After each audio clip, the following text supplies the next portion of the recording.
Vous savez, Balobaka, les alliances se font et se défont en politique. Et FCC n'a caché ça dans la musique. La preuve en est que ça n'a pas soubassement juridique. La constitution du Congo et prévoir la disposition de la cohabitation. Donc on supposait que donc au babengaka ba législateur originel, c'est-à-dire bateau ba rédiger qui constitution na biso bazaki très positif na matière wana. Mais ce qui est vrai aujourd'hui, situation où 2 ans Félix Auto Lobango, président Félix Auto Lobango, pendant 2 ans a souffrir à travailler par rapport à l'objectif au Batrasaki, yemoko na bango moko na kata coalition. Alors il a décidé à kata coalition. Mais je pense que les loyaux, il faut que le FCC fasse très attention. Bakabarambong, ils ont mabete. Si on a 300 000 $, il faut mettre na poche combien? Si on a 10 000 $, c'est que nous avons moins de 100 000 $, peut-être qu'on a 10 000 $. Donc c'est que nous avons au-delà. Alors tant que nous avons kabanding, nous avons mabete. Bon, yemo kazula on a noa.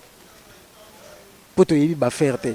Cause à la moins si le président ils ont payé ça ou ils ont autorisé au ça n'importe quoi te. Ils ont mabete. Mais bah somme sous yo kiango au fandi. Ils ont raisonné bon biso peut tanga ba classe pourquoi ba somme wane ko za la biso peut aux angote. Ilonga kamba Sylvestre. Azali fruit ya moziki. Ba fandi ba décider. Vous comprenez? Zaki par rapport à la constitution te. Ce qui est le Félix Tshisekedi alobi que non voilà na konomé informateur. C'est parce que le premier ministre Azana Soubasmate quand il disait que non voilà mboke kufara parce que ce qui est président bandi ba cop ndi mboke kufara donc ngai mwana mayo benane soko yibi place na yo na prison. Donc peut-être ça qui slogan te yango nezo ko se réaliser et en dehors il y a Vital Kamerhe batebele bakangami to moni ba DG ya OVD ba société belé bakangi bango Foner lelo RVA batebele bakangami.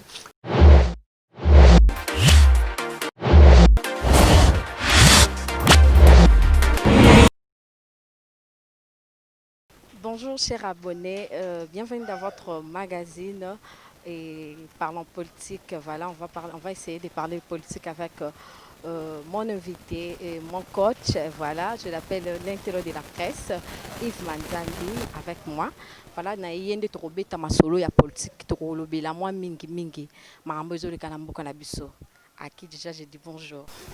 Bonjour Maradia Keshe, merci beaucoup pour l'invitation Oyo et surtout Nabato Baolanda Biso de partout à travers le monde. En tout cas, nous sommes là pour satisfaire Bango, n'a pas préoccupation ni ce qui déranger Bango à ce qui concerne la politique en Bourg Biso. Voilà. Voilà, chers abonnés, n'oubliez pas de vous abonner massivement sur notre chaîne Congo Acti TV, voilà, et vous allez vraiment toujours dans les nouvelles nyonso ekoleka na kati ya mboka na biso. Yves Manzambi, après l'indépendance de la RDC, comment trouvez-vous la situation politique de l'actualité? Voilà, la situation politique de la RDC depuis 60, les politiques très complexes, ça il faut le dire.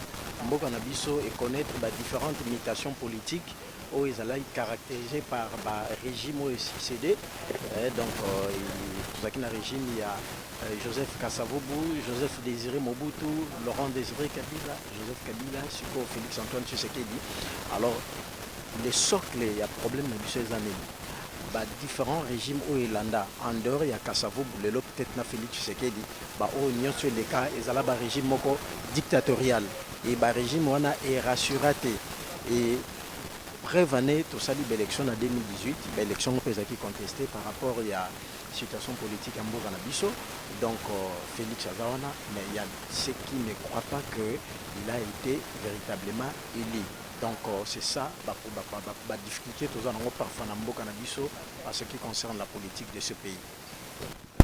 Voilà, Yves Manzamba mais qui coûte Sabiso. Deuxième question Yves Manzamba.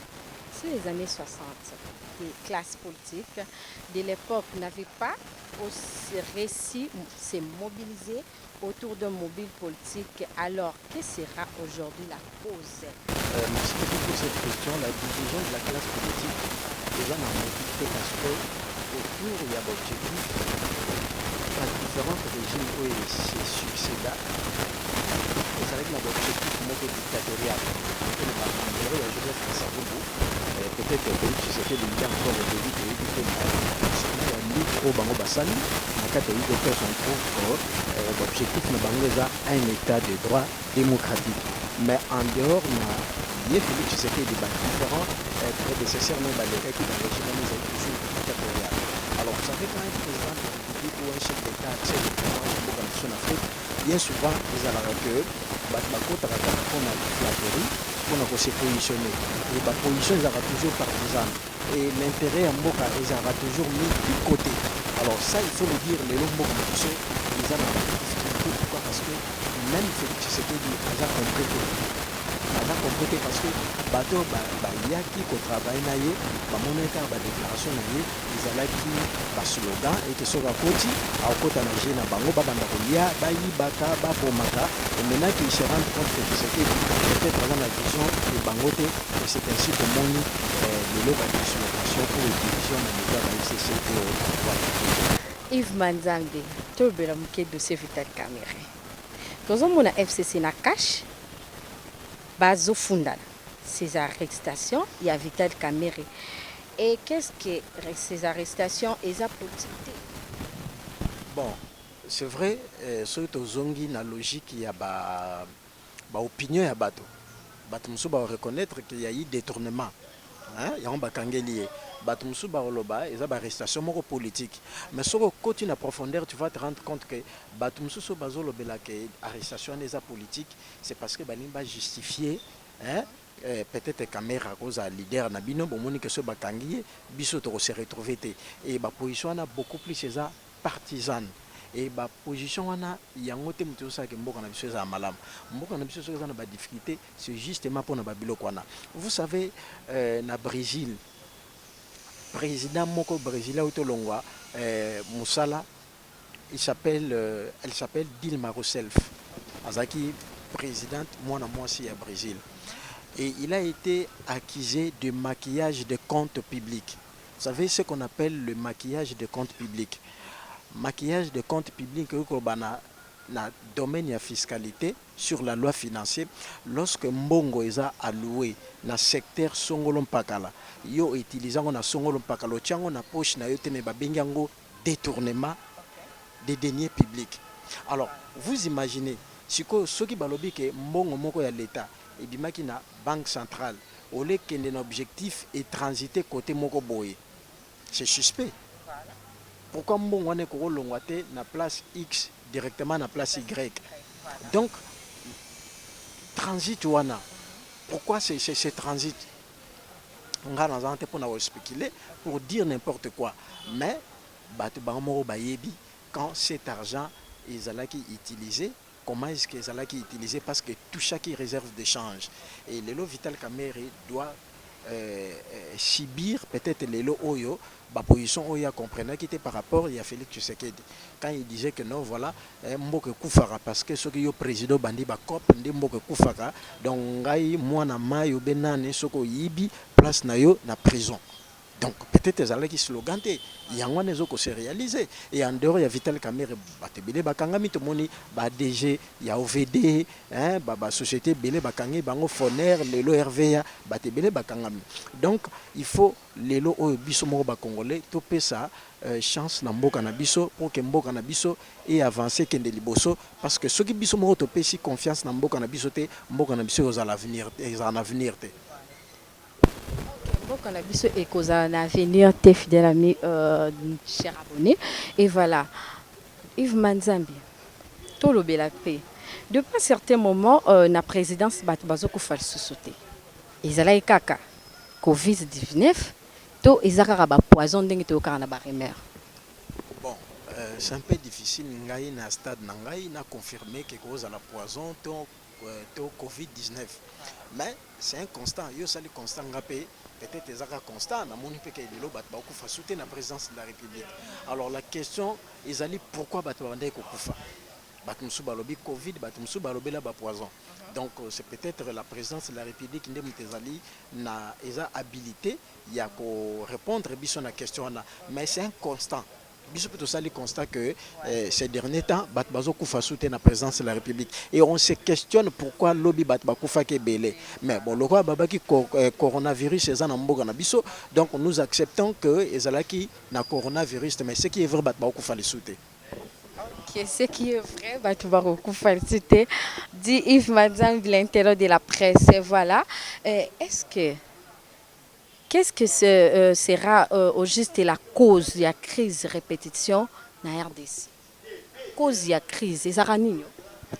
Bon, bah, crise à répétition dans mboka na biso, il y a un autre tout à l'heure, ça dit dès lors que tu as mobile mon côté sur le plan politique et aux la difficulté na biso mboka na biso est la stable. Pourquoi? Quand les gens ne savent pas se mettre autour d'une table, autour d'un programme, autour d'un objectif, alors bato bazoya ceux qui ont un intérêt partisan, ont un intérêt à malamo, à faire croire na opinion ou à manipuler l'opinion pour l'accès que non bah objectif wana le mso songolo mpaka zo poursuivre eza nango pour l'intérêt ya mboka te eza pour l'intérêt na yemoko. Mais ce qui est vrai lelo ça il faut le dire, Félix Tshisekedi bon il faut reconnaître que lelo depuis son arrivée makambo ebele salami mara je vais te dire une chose. Kabila sali 18 ans à pouvoir oyebi ke na Kinshasa Kabila sala nzela te ça dit tozolo bagano nzela ezalaki te hein baye basali nzela tikalo sala ngote 18 ans. 18 ans à sala ta nzela mon côté parce que Kabila juste agrandissement. oui ba réhabilitation ba agrandissement donc soko kangi romona na 18 ans Kabila na Kinshasa na kena ba province na musute na bandika na Kinshasa ba grandir boulevard du 30 juin boulevard Lumumba ba prolonger triomphal ba réhabiliter route ya Poilou et 5e avenue ezali boulevard Kimbuta OP ba prolonger Nanjil 18 ans obisoki muta boti mwana 18 ans après mwana wana za diplômé de 6 ans eza awate muto azalaki na 20 ans tant Kabila kotaki na pouvoir tant Kabila kei akomi na âge 38 ans sala statistique na mboka na biso au monde lelo ba jeune na 38 à 40 ans bazana ba vinine la plupart bazana bandako na bango aux monde bazo vivre ka toujours sous le toit parental. Alors ce sont des questions ils a ba vérité il faut tout le belarango donc muto fanda ka raté parce qu'il y a lobby noté au biso FCC Kabila dirigé que oui Kabila dirigé mais il a dirigé quoi? L'entreprise au Kabila Kouta en 2001, l'entreprise la Snell, Régie des eaux, Gécamine, est-ce que ça les londres Kabila Tikango? Ils ont Kabila Tikango te. Donc l'entreprise on a ba bomiango koleka, ba sali ba réforme ba bengiango ke, ba bengi l'entreprise on a ba canard boité. Mais en dehors Abidjan, après la réforme, on s'est rendu compte que les réforme moko oyo, c'est la malhonnêteté pour que se positionner, se camoufler, na détournement monsieur bandaro salama. Parce que les loso balobi cours de compte ou bien inspection générale de la finance et travail pour basa la banquette ba audit. Aucun mandataire ou les lois gérés mo cannabis notamment d'entreprise à Robima sain sauf. C'est vraiment de la sauvagerie au niveau de la gouvernance. Donc c'est gravissime. Tous les indicateurs, l'économie en Mboka est rouge. Kabila Kota pouvoir te ebinenga Kota, mais lelo il est ce qu'il est. Je ne suis pas là pour l'accuser. Il y a enrichissement illicite, mais nous sommes observés, nous sommes tala, nous tiré ma conclusion à comprendre comment ça s'est passé, comment est-il arrivé, ti na ba niveau wana parce que bazolo bangaite toujours à non azana plus de 100 entreprises na RDC. Balobi a investir beaucoup plus na Congo. Bon, ceux qui y a investir na Congo, donc il avait aussi les moyens, il y a accordé na ba jeune, ba émerger. Mais 18 ans en Kabila, il n'y a pas eu une classe moyenne. C'est vraiment regrettable. C'est vraiment regrettable. Et quelle est donc la solution pour je mettre? Bon, la solution, je pense que Isakaka, bon, c'est le président actuel. Le col a lobby que un état de droit, il faut que apaiser sa réellement justice mission wana justice à Salongo parce que c'est pas le président de la République qui arrête, c'est la justice qui arrête. La justice c'est l'une des institutions mboka na biso. C'est vrai qu'on peut accuser les magistrats, corrompus, ainsi de suite, parmi les magistrats, mais la vérité c'est que les magistrats français pour la réforme, il y a changement dans le pays. Les magistrats américains, les Congolais, les magistrats français, américains, belges, la magistrature pour tout le monde qui changement. C'est-à-dire il y aura que des Congolais. Parmi ces Congolais, comportement en français répréhensible, sinon blâmable, ils sont là. Donc c'est la loi et raison pour laquelle donc que le président de la République attique à la focus sur la justice et surtout multiplier le contrôle sur la gouvernance, notamment l'inspection générale de la finance, la Cour des comptes. Bon, dans la récente déclaration, le président a parlé sur le contrôle parlementaire, il y a justice. Donc, et vous allez mieux ce qui est président, en tout cas, à s'investir et surtout, il y a quoi accorder des moyens pour les magistrats. Parce que dans le niveau de finance, il y a des primes pour que les bateaux collectent des fonds. Il y a l'État notamment sur le plan fiscal, il y a des primes quand il y a bien des conséquents pour que les donc c'est aussi le cas pour les magistrats qu'on mette aussi les moyens et vous verrez qu'il y aura changement dans le Nabiso. Espérons que le changement est vraiment dans le Nabiso. Voilà, chers abonnés, abonnez-vous massivement. Vous sentez que vous abonnez, que vous aimez et que vous partagez. Voilà, Yves Manzam, Joseph Kabila a eu un proche na ONI, na Union centrafricaine et puis na SADC. Tout le monde dit que la situation est mboka na biso. Ils ont risqué ezala instable. Bon, je sais que Kabila, au terme de l'élection Salamaki en 2018, il y a eu coalition. Il y a eu majorité dans le Parlement, il y a eu président de la République. Donc, il n'y a pas la cohabitation. Mais ce qui est vrai sur le plan juridique, la constitution du Congo et prévoir la disposition il y a la cohabitation. Donc on supposait que donc le législateur originel, c'est-à-dire que rédiger qui constitution nabiso très positif dans matière wana. Mais ce qui est vrai aujourd'hui, situation où 2 ans Félix Auto Lobango, président Félix Auto Lobango, pendant 2 ans à souffrir à travailler par rapport à l'objectif au Batrasaki, il y a coalition. Alors, il a décidé de faire une coalition. Mais je pense que les loyaux, il faut que le FCC fasse très attention. Namboko Tomonaki Mobutu, Tanga Outi, Cap Martin en France, ayaki na ba mercenaires serbes, engagaki une diplomatie à Makassi pour combattre Laurent Désiré Kabila, rébellion. Mais, au niveau politique en Mboka na biso ya Afrique, et dépendant kana bamindele mingi parce que bamindele bazana ba intérêt na bango ya makasi ya kosakanate. Alors ceux qui lelo yo ozo satisfaire société bamindele pour na ba garantie ya ba intérêt na bango, ils vont te mettre de côté. Alors ce côté en Afrique, combien de présidents au bakenda longue président zonga baza ko compter peut-être autant la président Sassou Nguesso Kaka baza ko compter. Donc ceux qui balobaka na chaque règle exception zanga raté. Ce qui est allé moko, il y a une stratégie qui est mise en place par le FCC. Moi j'ai dit bonne chance, mais il faut passer là très attention parce que ko baloki la bango. Ce qui est raté il lokwana et que ça catastrophique pour na bango et surtout que bazana ba bilan au bango mo ba yebi.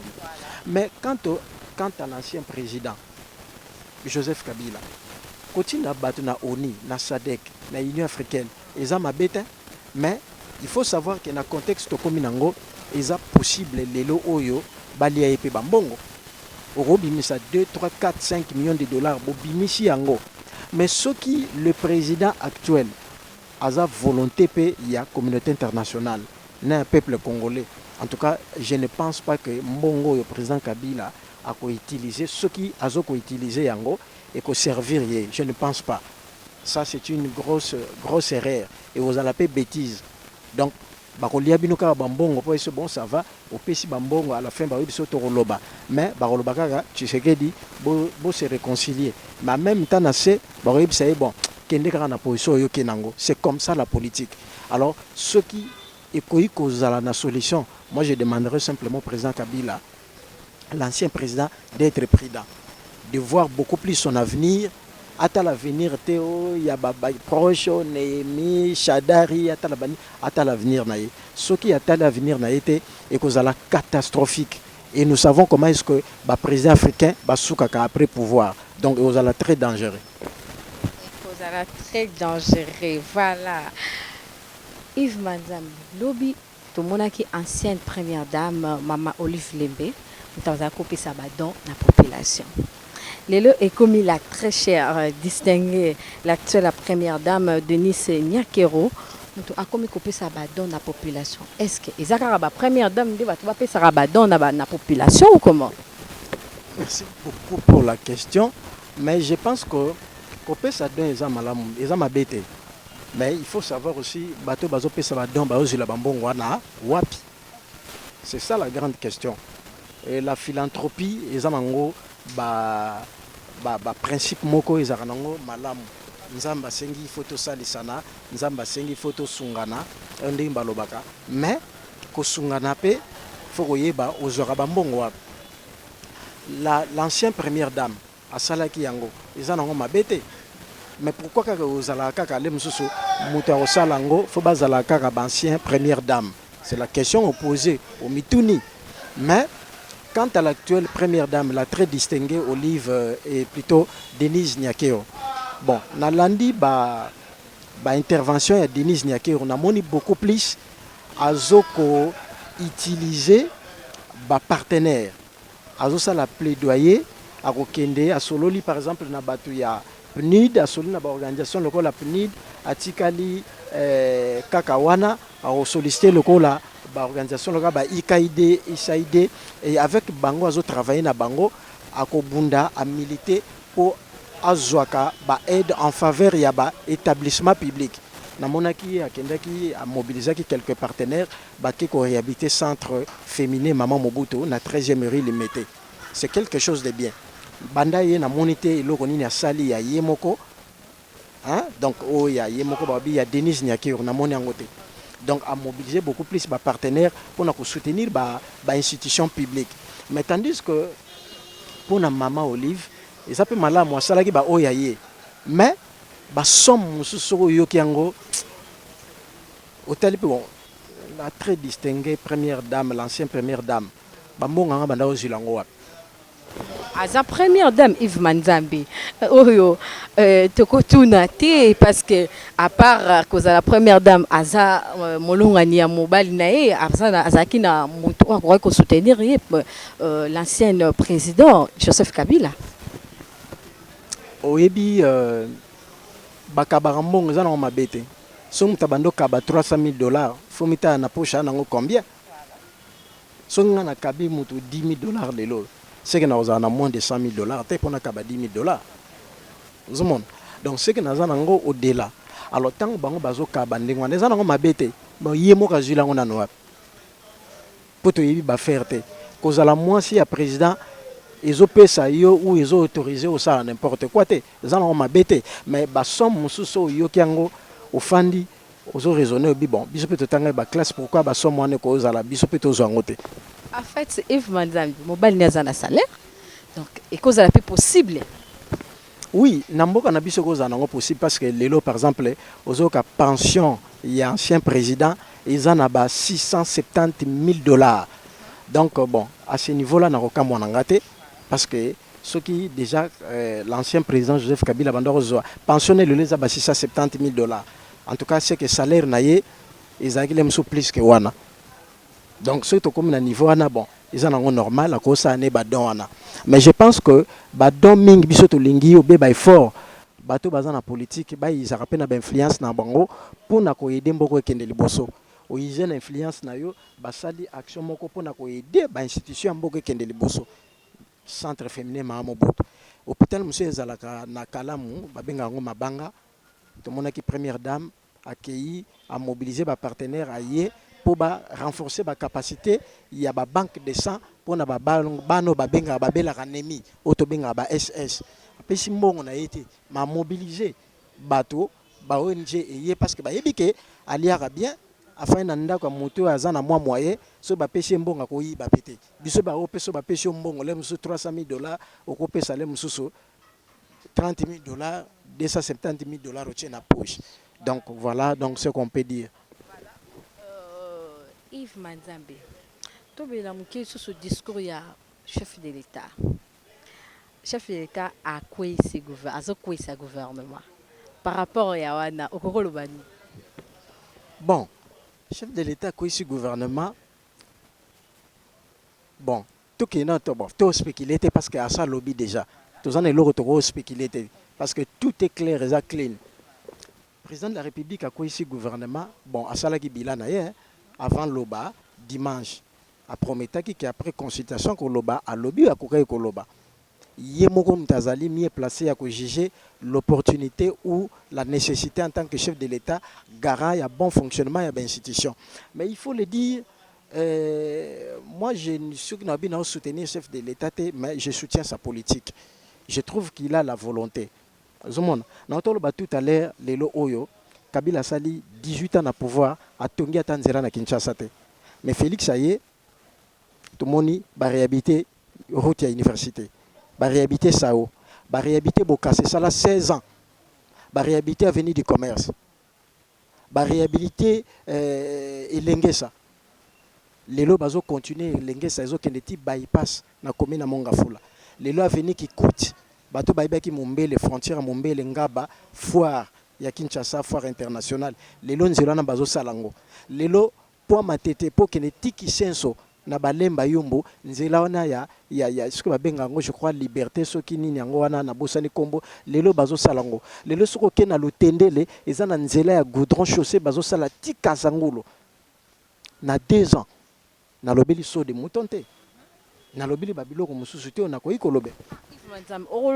Parce que les gens par rapport à ceux des moutons et si les non inhalés ba réaliser yango so de moutons peut-être na décembre chef d'état ako inaugurer yango zomon bon ata soka inaugurer yango te mais ceux qui leki a commis attendre en janvier février l'année prochaine ils vont s'inscrire na 2 ans au Yasali zomon na 2 ans les belé na lobelité bato oyo ba kutaki bango na ba kasho ba kanga bango na ba kasho ya ba cave bateau ba bimarate au tseke da bimisa na lobeli gratuité vous comprenez donc nous sommes dans un espace il y a 2 ans mais de l'autre côté 18 ans donc il est normal les lo bato muso ba soutenir Félix vous comprenez tout le monde a ba transparence moko boy lelo to yebi au moins ata Félix salaire neto ebité ne ba benga ba emolma mais to yebi que Kabila gagnera plus que Félix muto moko te ya FCC ça contredire rango. Ce qui est bien, c'est que noté beaucoup si Félix a gagné koleka Kabila. Au monde, c'est que non, député, corrompre bango pas Félix. Oui, d'accord. Bimisi, utiliser mbongo ya contribuable public. Mais que les ministres des Finances nous disent abimisa qui combien na trésor public pour baper ça député au basombi. Parce que c'est l'FCC qui a le pouvoir. Donc, et ça a été à non voilà, on noté corrompre les députés. Ce qui est bon, on a trésor public pour corrompre les députés. Mais le ministre actuel, Azan ya FCC, que non voilà, c'est moi qui ai donné l'ordre dans le trésor public, qui autant de millions de dollars corrompre dans le bateau. C'est le président de la République parce que bon on a un trésor public, na comptabilité libellé. Donc il faut clarifier que non et bimi pour na tel boy. Non, vous savez. Balobaka, les alliances se font et se défont en politique. Et FCC n'a caché ça dans la musique. La preuve en est que ça n'a pas soubassement juridique. C'est parce que Félix a gagné l'élection, ou a gagné présidentielle, ou a gagné législative. Mais ils n'ont pas respecté la procédure. Parce que la Constitution ne reconnaît pas la plateforme. La Constitution reconnaître la parti Oyo et le niveau du Parlement. En principe, dès le début, il fallait nommer informateur pour identifier la parti politique qui est dans le Parlement. Donc, Oyo Salama qui est même Ilongamba, Sylvestre. Azali fruit, il y a musique. Bafandi va décider. Vous comprenez? C'est par rapport à la Constitution. Ce qui est là, Félix Tshisekedi a lobby que non, voilà, n'a qu'on nommé informateur. C'est parce que le Premier ministre Azana Soubasmate, il est de quel parti politique? FCC cache. Ce qui FCC Zalaki na Ezana Ninote, Ezana Nino na personnalité juridique. Cache Ezana personnalité juridique. Il fallait que tu aies une coalition. Coalition est une combo. Basal va payer son personnalité juridique. Mais va payer son personnalité juridique. Voilà, donc le président n'a pas tort. Il y a qu'on nomme un informateur. Donc voilà ce que je peux dire. Chers abonnés, nous sommes presque à la fin de notre émission. Voilà. Basuka Yves Manzambi. Voilà. Est-ce que l'homme politique congolais est-il véritablement conscient des enjeux politiques en RDC? Bon, je ne pense pas que les hommes politiques basali conscients des enjeux politiques en Mboga Nabiso. Je ne pense pas. Parce que ceux qui soucient qui 2 ans au Sénat Félix Tungato a avancé très loin. C'est le président lui-même qui a fait les bilans il y a 2 ans. To monika ka ba querelle, to monika ka ba divergence, hein, bazoko s'opposer entre eux. Donc to ko lo bangote que il y a ba politicien na baza soucié pour na mboka na biso ba na souci na ngote. Mais tout à la présidente de la République, mais on sent une volonté. Ce qui te monique la union sacrée de la nation, Bakoya parce qu'il a dit à Betitol, à l'obituroyo, Bato Bakoya, Bako travailler na vision nanga, ma vision. Donc ceux qui battent, on va respecter parce que Toya peut le bilan téléspectateurs parce que Kiti et Katani et Koué Kuna na parlé du peuple, le bilan peut-être une émission ça la prochainement awa. Donc les loyaux, il faudra aussi bureau provisoire et quota parce que les lois mabundaza soute parce que d'après les informations tout ça bien que tout comme une fin, député bazo bengana parce qu'ils ont compris que le message de Félix Apessi peut-être ceux qui ba yokanité à dissoudre Parlement ou Assemblée nationale.